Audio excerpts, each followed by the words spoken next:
Hoy en Coffee Letras, cuentos de León Tolstoy. Después del baile. Usted sostiene que un hombre no puede comprender por sí mismo lo que está bien y lo que está mal, que todo es resultado del ambiente y que éste absorbe al ser humano. Yo creo, en cambio, que todo depende de las circunstancias. Me refiero a mí mismo. Así habló el respetable Iván Vasilievich, después de una conversación en que habíamos sostenido que, para perfeccionarse, es necesario, ante todo, cambiar las condiciones del ambiente en que se vive. En realidad, nadie había dicho que uno mismo no puede comprender lo que está bien y lo que está mal. Pero Iván Vasilievich tenía costumbre de contestar a las ideas que se le ocurrían y, con ese motivo, relatar episodios de su propia vida. A menudo se apasionaba tanto que llegaba a olvidar por qué había empezado el relato. Solía hablar con gran velocidad. Así lo hizo también esta vez. Hablaré de mí mismo. Si mi vida ha tomado este rumbo, no es por el ambiente, sino por algo muy distinto. ¿Por qué?, preguntamos. Es una historia muy larga. Para comprenderla, habría que contar muchas cosas. Pues cuéntelas. Iván Vasilievich movió la cabeza, sumiéndose en reflexiones. Mi vida entera ha cambiado por una noche, o mejor dicho, por un amanecer. ¿Qué le ocurrió? Estaba muy enamorado. Antes ya lo había estado muchas veces, pero aquel fue mi gran amor. Esto pertenece al pasado. Ella tiene ya hijas casadas. Se trata de B. Sí, de Varenka B. Iván Vasilievich nos dijo el apellido. A los 15 años era ya una belleza notable, y a los 18 esta encantadora era esbelta, llena de gracia y majestad, sobre todo de majestad. Se mantenía muy erguida, como si no pudiera tener otra actitud.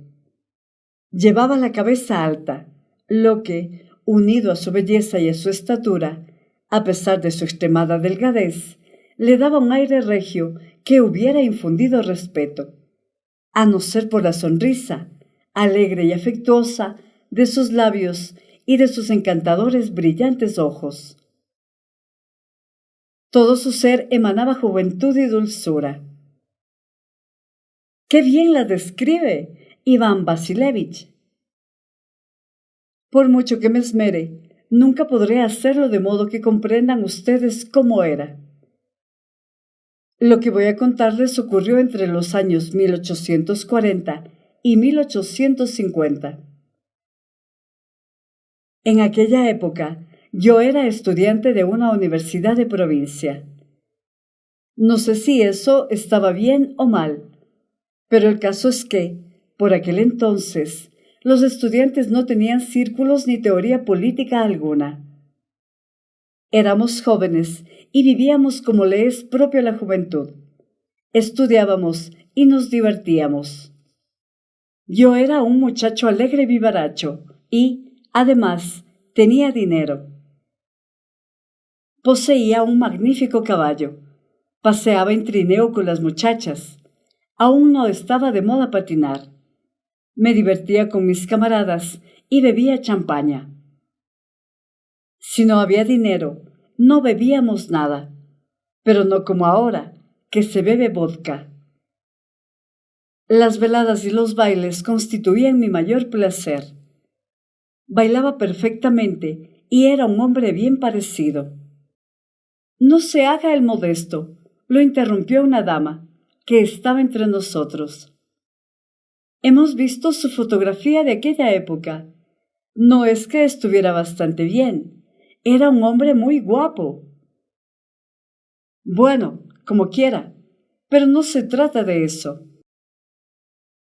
Por aquel entonces estaba muy enamorado de Varenka. El último día de carnaval asistí a un baile en casa del mariscal de la nobleza de la provincia, un viejo chambelán de la corte, rico, bondadoso y muy hospitalario.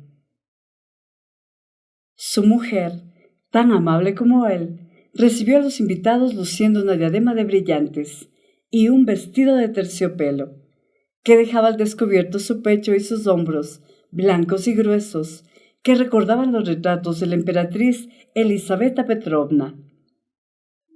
Fue un baile magnífico. En la espléndida sala había un coro, una célebre orquesta compuesta por los siervos de un propietario aficionado a la música, un buffet exquisito y un mar de champaña. No bebía, a pesar de ser aficionado a champaña, porque estaba ebrio de amor. Pero, en cambio, bailé cuadrillas, valses y polcas hasta extenuarme, y, como es natural, siempre que era posible, con Varenka. Llevaba un vestido blanco con cinturón rosa y guantes blancos de cabritilla, que le llegaban hasta los codos agudos, y escarpines de satín blancos. Un antipático ingeniero, llamado Anisimov, me birló la mazurca. Aún no he podido perdonárselo, invitando a Varenka en cuanto entró en la sala. Yo me habría entretenido en la peluquería y en comprar un par de guantes. Bailé esa mazurca con una muchachita alemana, a la que antaño había cortejado un poco.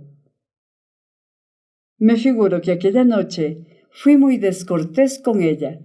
No le hablé ni la miré, siguiendo constantemente la esbelta figura de Varenka, vestida de blanco, y su resplandeciente rostro encendido con hoyuelos en las mejillas y sus bellos ojos cariñosos.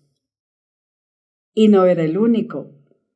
Todos la contemplaban, tanto los hombres como las mujeres, a pesar de que las eclipsaba. Era imposible no admirarla. Según las reglas, no bailé con Varenka aquella mazurca, pero, en realidad, bailamos juntos casi todo el tiempo. Sin turbarse, atravesaba la sala, dirigiéndose a mí, y yo me levantaba de un salto antes que me invitara. Varenka me agradecía mi perspicacia con una sonrisa. Cuando no adivinaba mi cualidad, mientras daba la mano a otro, se encogía de hombros y me sonreía con expresión compasiva, como si quisiera consolarme. Cuando bailábamos algún vals, Varenka sonreía diciéndome, con respiración entrecortada, «Encore», y yo seguía dando vueltas y más vueltas sin sentir mi propio cuerpo.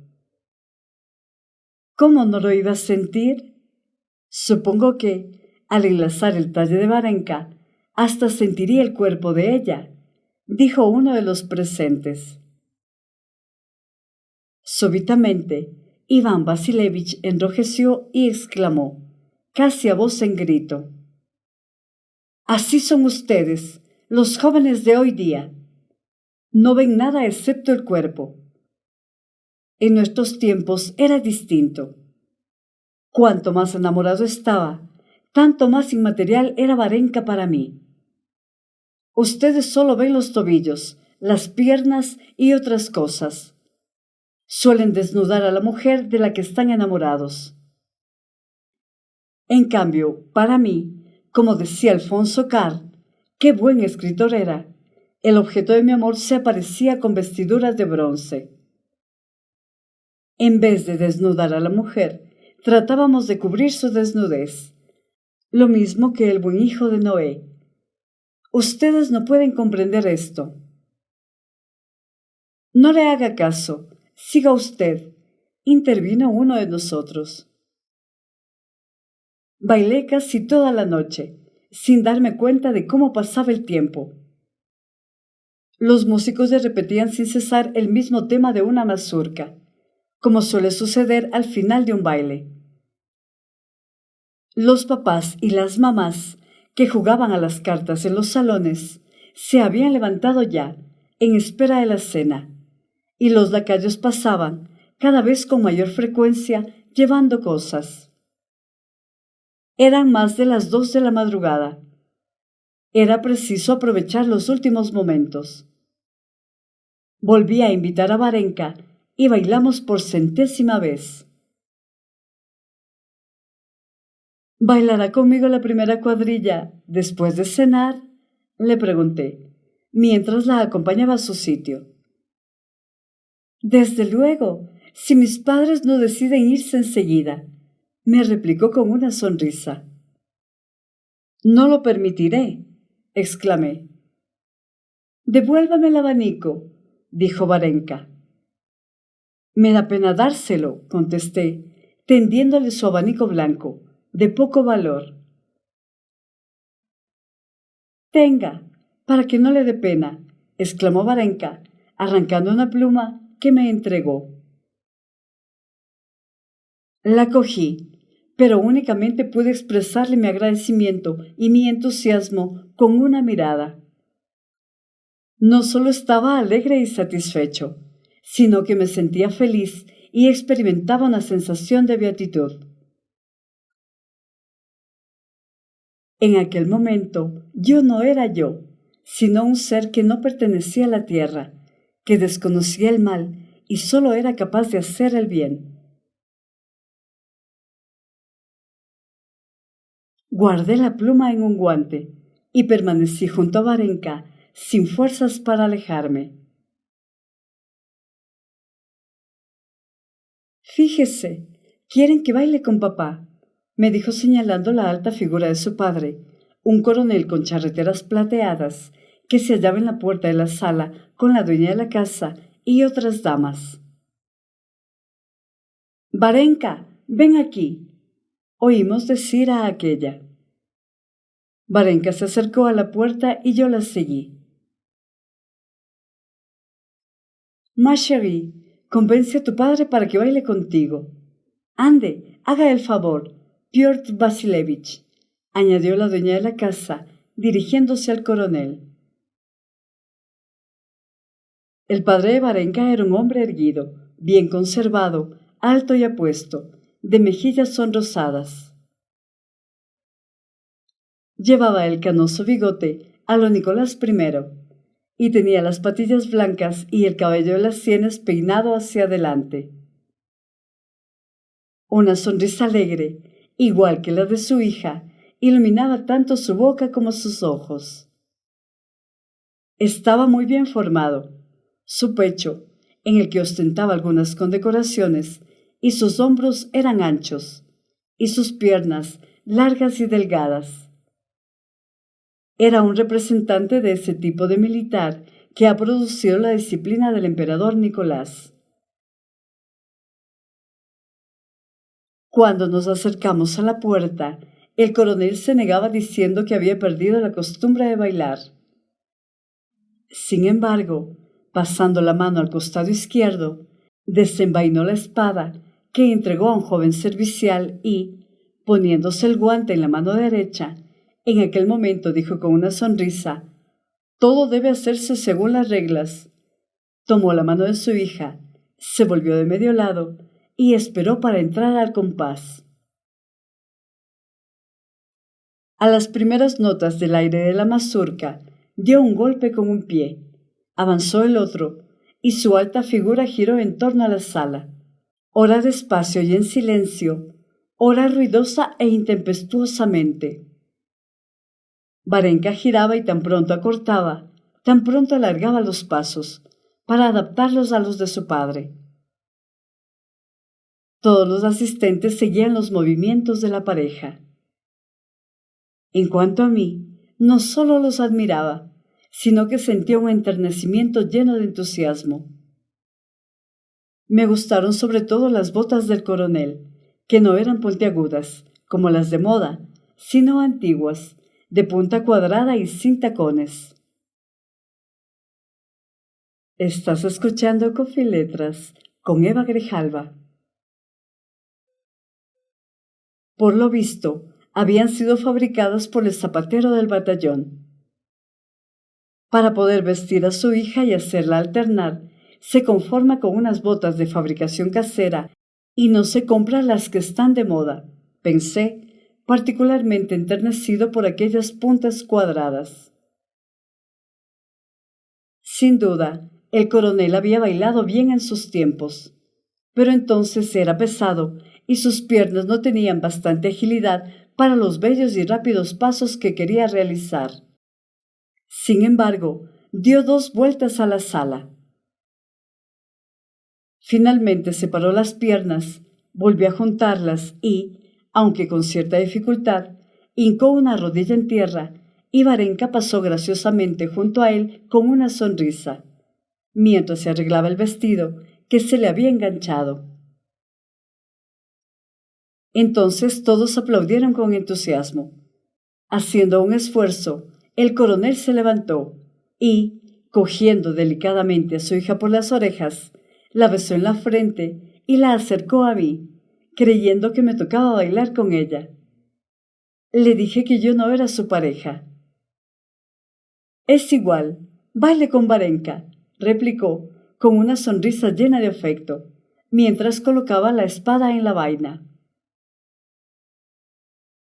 Lo mismo que el contenido de un frasco sale a borbotones después de haber caído la primera gota, mi amor por Varenka parecía haber desencadenado la capacidad de amar, oculta en mi alma.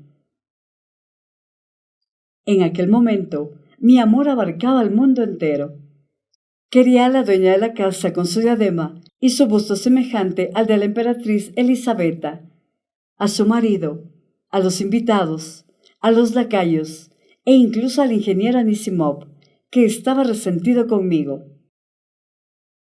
Y el padre de Varenka, con sus botas y su sonrisa afectuosa parecida a la de ella, me provocaba un sentimiento lleno de ternura y entusiasmo.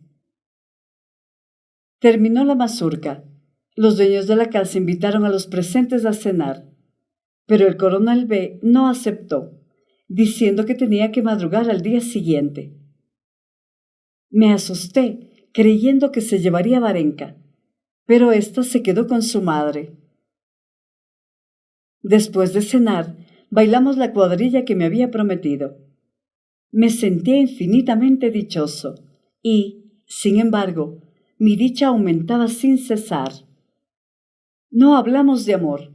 No pregunté a Varenka ni me pregunté a mí mismo si me amaba. Me bastaba quererle a ella. Lo único que temía era que algo echase a perder mi felicidad. Al volver a mi casa, pensé acostarme, pero comprendí que era imposible. Tenía en la mano la pluma de su abanico y uno de sus guantes, que me había dado al marcharse, cuando la ayudé a subir al coche, tras de su madre. Miraba estos objetos y, sin cerrar los ojos, veía a Varenka ante mí. Me la representaba en el momento en que, eligiéndome entre otros hombres, adivinaba mi cualidad, diciendo con su voz agradable: ¿El orgullo? ¿No es eso? Mientras me daba la mano con expresión alegre. O bien, cuando se llevaba la copa de champaña en los labios y me miraba de reojo, con afecto. Pero, sobre todo, la veía bailando con su padre, con sus movimientos graciosos, mirando, orgullosa y satisfecha, a los espectadores que los admiraban. Involuntariamente, los uní en aquel sentimiento tierno y delicado que me embargaba. Vivía solo con mi difunto hermano. No le gustaba la sociedad y no asistía a bailes. Además, en aquella época preparaba su licenciatura y hacía una vida muy metódica. Estaba durmiendo. Contemplé su cabeza, hundida en la almohada, casi cubierta con una manta de franela, y sentí pena porque no conociera ni compartiera mi felicidad. Nuestro criado Petrushka, un siervo, me salió al encuentro con una vela y quiso ayudarme a los preparativos de la noche, pero lo despedí. Su cara adormilada y sus cabellos revueltos me emocionaron. Procurando no hacer ruido, me dirigí, de puntillas, a mi habitación, donde me senté en la cama. No podía dormir, era demasiado feliz. Además, tenía calor en aquella habitación, tan bien caldeada. Sin pensarlo más, me dirigí silenciosamente a la antesala, me puse el gabán y salí a la calle. El baile había terminado después de las 4, y ya habían transcurrido 2 horas, de manera que ya era de día. Hacía un tiempo típico de carnaval. Había niebla, la nieve se deshelaba por doquier, y caían gotas de los tejados. Los B vivían entonces en un extremo de la ciudad, cerca de una gran plaza, en la que a un lado había paseos y al otro un instituto de muchachas.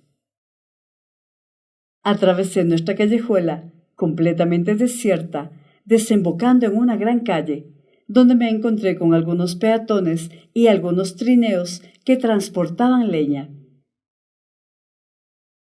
Tanto los caballos que avanzaban con paso regular, balanceando sus cabezas mojadas bajo las dugas brillantes, como los cocheros cubiertos con arpilleras que chapoteaban en la nieve deshelada, con sus enormes botas, y las casas, que daban la impresión de ser muy altas entre la niebla, me parecieron importantes y agradables.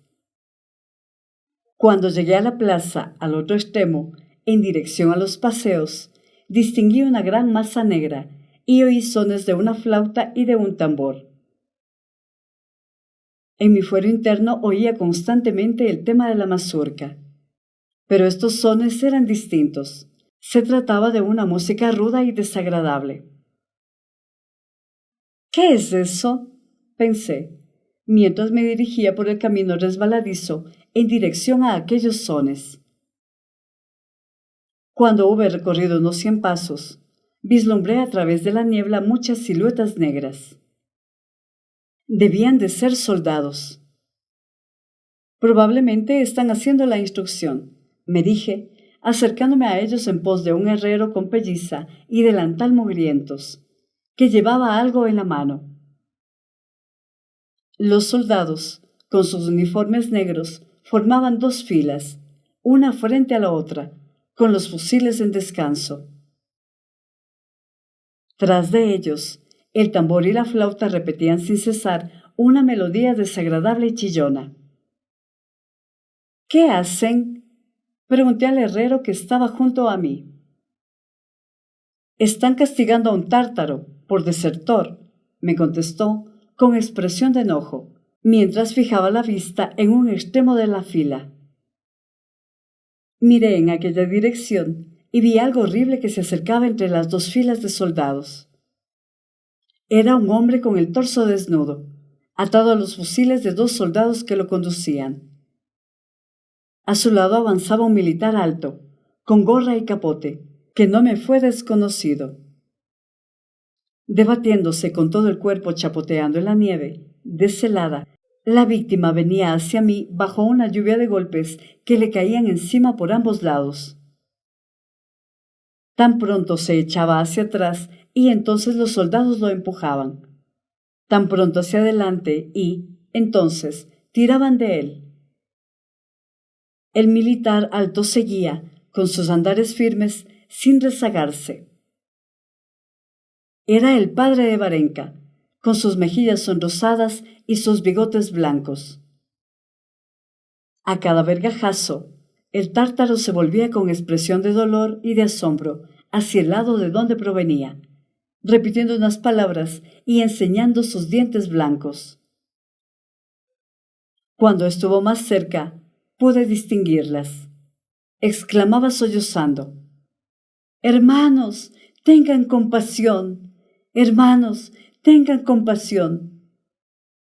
Pero sus hermanos no se apiadaban de él.